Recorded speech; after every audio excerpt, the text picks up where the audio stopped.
Padmaja Jain recipes चॅनलला subscribe करा आणि बेल आयकॉनला क्लिक करा जेणेकरून तुम्हाला नवीन व्हिडिओचे नोटिफिकेशन्स मिळतील।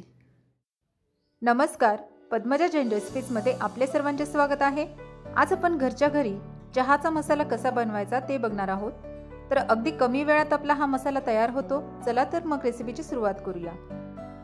येथे 10 ग्रॅम मी विलायची घेतली आहे, 3 ग्रॅम लवंगा, 3 ग्रॅम मिरे, 20 ग्रॅम सुंठ, 15 ग्रॅम दालचिनी, एक चक्री फूल घेतले आहे मी येथे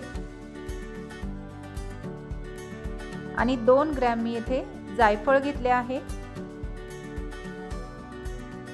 आता सर्व मसाले आपल्याला पॅन वर भाजून घ्यायचे आहेत व्यवस्थित।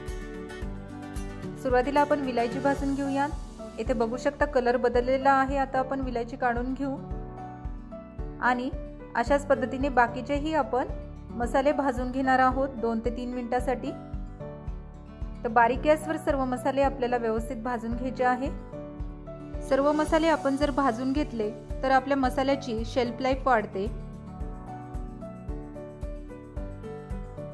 इथे चक्री फूल पण मी घातले आहे पॅन मध्ये आणि जायफळ मी येथे बारीक कुटून घेतले आहे, तेही आपण मिऱ्यासोबत भाजून घेऊयात छान। तर बारीक गॅसवर आपल्याला सर्व मसाले व्यवस्थित भाजून घ्यायचे आहे, त्यामुळे आपला मसाला छान टिकतो। येथे सुंठ पण मी खलबत्त्यामध्ये बारीक करून घेतली आहे, तीही आपण बारीक गॅसवर भाजून घेऊयात। तर इथे कलर बदलल्यानंतर आपल्याला काढून घ्यायचे आहे। आता दालचिनीचेही बारीक तुकडे करून घेतले आहे मी, तेही आपण व्यवस्थित भाजून घेणार आहोत। सर्व मसाले मी येथे भाजून घेतले आहेत। आता हे आपल्याला थंड करण्यासाठी ठेवायचे आहे। थंड झाल्यानंतर जर मोठे तुकडे राहिले असतील दालचिनीचे वगैरे तर ते हाताने थोडेसे बारीक करून घ्यायचे आपण आणि मिक्सर मध्ये ह्याची आपण पूड करून घेऊयात। येथे बघू शकता चहाचा मसाला आता आपला रेडी झाला आहे। आता हा मसाला वापरून आपण चहा बनवणार आहोत। तर येथे 2 कप चहा बनवण्यासाठी 1 कप मी इथे पाणी घेतले आहे। तुम्हाला जास्त दुधाचा चहा आवडत असेल तर अर्धा कप पाणी वापरले तरी चालेल। त्यामध्ये 2 वेळेस मी अर्धा चमचा चहापत्ती घातली आहे। हा मोठा चमचा असल्यामुळे मी इथे अर्धा चमचा एका कपाला वापरले आहे चहा आणि साखर। जर छोटा चमचा वापरला तर आपण 1 चमचा वापरू शकता।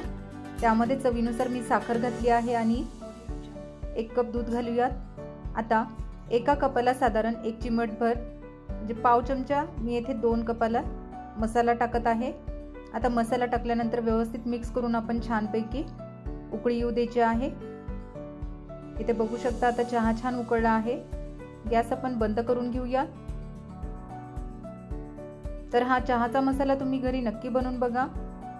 या मसाल्याने तुम्ही चहा बनवला तर खूप मस्त होतो। अगदी 5 ते 6 महिने सुद्धा आपण एअरटाइट बरणीमध्ये भरून ठेवू शकतो।